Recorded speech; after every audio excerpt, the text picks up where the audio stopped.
Hey you guys, how's it going? I just made a video and I'm gonna make one more because there are a few more things that I feel like I really need to describe and explain about diet and RA. So here's the thing.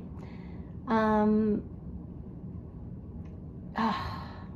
hope I can explain this in a way that you can understand. So let's say that you started off on a SAD. SAD is the acronym for the Standard American Diet, and it is tragic. If you know, it makes everybody sick and obese and tired and lethargic, and it is a bad deal. So if you are on a SAD, Standard American Diet, and you think, and you have RA, which chances are good that on that diet, chances are really good that you have some kind of disease.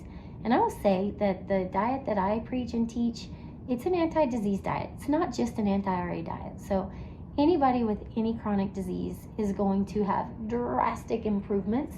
Heart disease, diabetes, you're gonna feel better if you do this diet.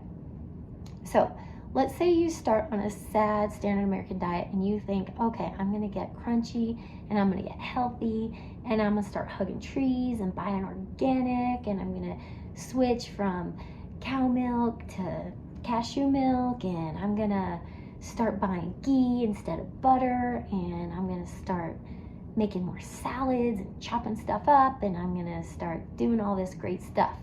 And all that stuff is great. And if you don't have a disease, if you're not sick with RA and you just go crunchy, good on you. You did a good thing. You are making yourself and probably your family much better off and much healthier because you are eliminating all kinds of chemicals and artificial this and that and fragrances out of your life. So here's the problem though. And I'm going to say this softly because it is a hard truth. So I'm going to give you this hard truth in the nicest way that I can. And here's what I'm going to tell you. If you have rheumatoid arthritis, just switching to a real crunchy, healthy lifestyle, it's not going to get you where you want to go. And let me give you, I'm going to try to be real specific and give you some good examples of what I'm talking about. So I have a friend, and my friend has chronic pain. Pain in his neck and shoulders and in his hips, and his inflammation sometimes messes with his eyesight. And it kind of reminds me of ankylosing spondylitis, where he's got pain along his spine, and then it gets his shoulders and his hips, and it messes with his vision. Now, he's never been diagnosed. I'm not going to say his name. He doesn't know I'm using him as an example in this video because I just now decided to do it. So, hope you don't mind. So anyways, my friend is super crunchy. He is just like, oh yeah. He buys everything organic, or like 90% of his produce is organic. And he always shops at Sprouts and Whole Foods all the time. That's the only place he shops. And he exercises a lot all the time. He's always exercising. And he makes a lot of teas, and he tries to avoid too much caffeine. And when he eats meat, he orders his meat in through one of those services. I can't remember which one he uses, but he gets his meat delivered to his door like once every week or two, and it goes straight to his freezer, and it's all like wild caught, whole food, grass fed, like amazing meat.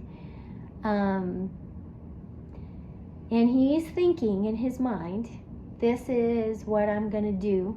These are the changes I'm gonna make in my life to get rid of this pain that I've been having, that is in my shoulders, and my neck hurts, and sometimes my vision gets real blurry when I get inflamed, and this one hip is wanting to catch and pop all the time. But I know this person well enough to know that when he goes to work, he's eating Cliff Bars. And when he goes to work, he knows that down the office, there's this one lady in his office who's got a bowl full of Reese's peanut butter cups in there, and he likes to go down there and find them. And I know that There are major, massive exceptions that he will make on the regular, almost daily. There's some kind of big exception that he will make to his diet. And I'm not saying he doesn't have a diet. I'm just saying that his diet is not, even though he's doing a lot of things right, it's just like this analogy, you know, that I've used before. Getting diet to work for you is a combination lock. If you want the lock to open up, every single number on the lock has to be right. If you have 4 out of 5 numbers right, you're still locked in. It's not happening for you. You have to have every single thing right.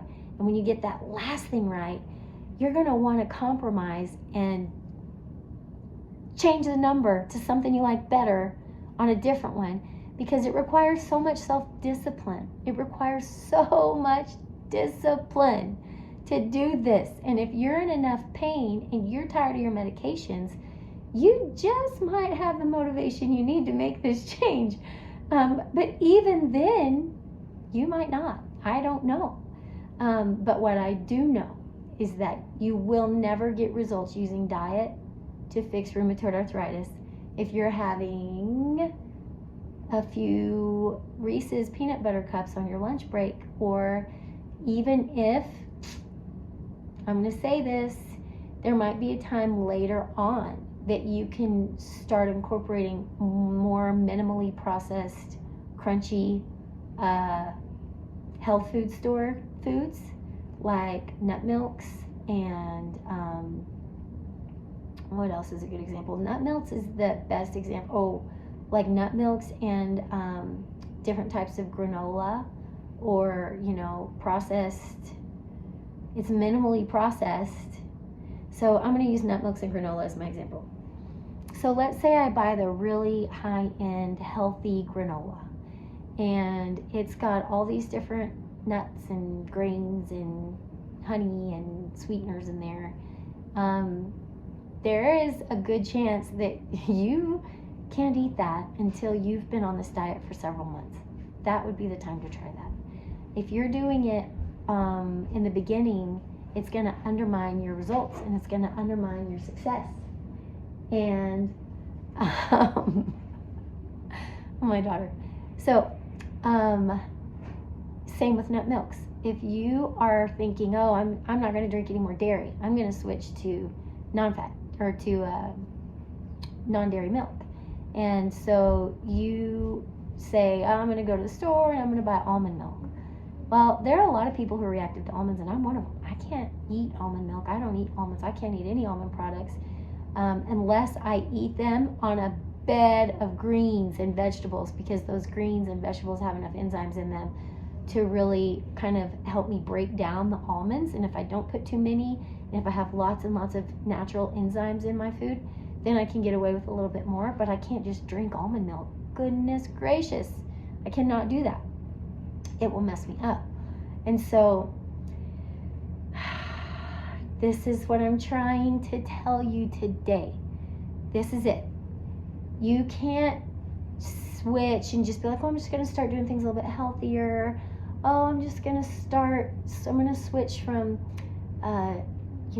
dairy milk to non-dairy milk. I'm going to switch from butter to ghee. I'm going to switch from regular bread to gluten-free, dairy-free bread. That's still highly processed. Probably that's still very highly processed. Like, you probably cannot eat that. You probably can't have any nut milks. They're too highly processed. You probably can't have any granola. It's too highly processed. You can't have any cereal, not even the really expensive healthy cereal off the top shelf. That's probably too processed for you, especially when you're very first starting out. You can't have any of the super, what other good examples are there? That's what comes to my mind right now. What I'm trying to tell you is this. For you to use food to help you with RA, you have to eat only completely 100% unprocessed food, unless you cooked it and you processed it yourself in your kitchen.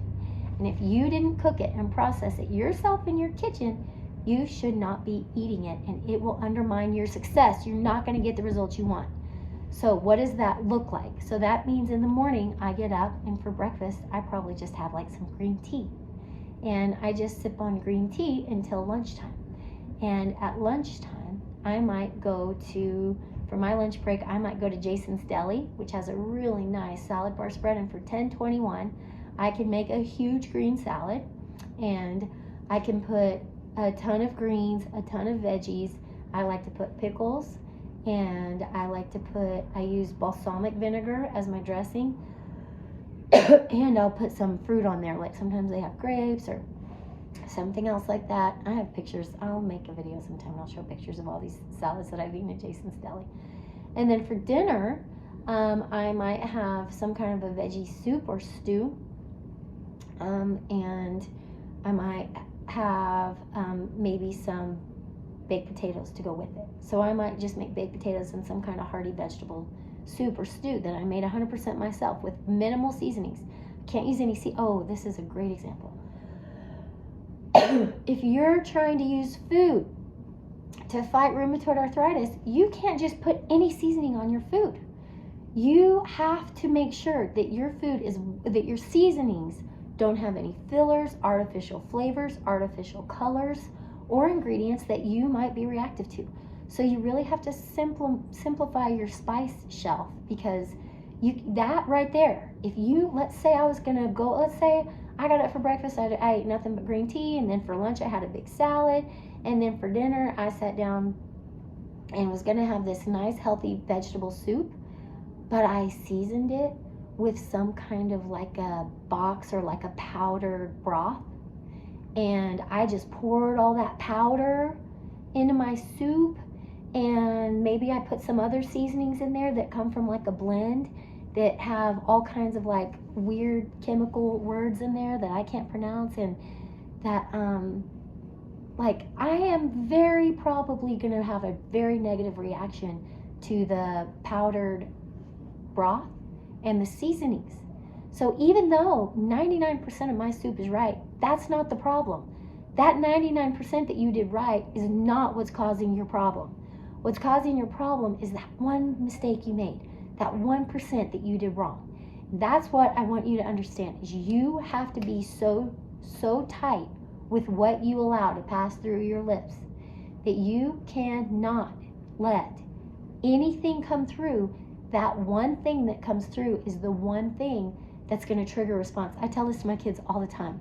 Whenever my kids get in a fight, they'll start arguing, and maybe something happens, or they got in an argument or a fight of some kind, and when they come to tell on each other, they'll say, well, I did this and I did that, and they'll say all the good things that they did, and they won't say any of the bad things that they did. I try to tell them, I'm like, guess what? All that you just said is really good, and that's not why you're here. None of that is why you're here. Tell me why you're here. What did you do that you should not have done that caused your brother to take offense with you? So you have to figure out all the things you do good. That's great. Good on you. Keep it up. Those things aren't hurting you. You should keep doing them. But they're not gonna undo the bad things that you're bringing in. So you have to do all those good things and completely eliminate the bad things for you to get the result you're trying to get. If you don't completely eliminate the bad things, even the hidden bad things, especially the hidden bad things, then you're not going to get the results you want to get, and you're going to be so frustrated, and I don't want that to happen for you.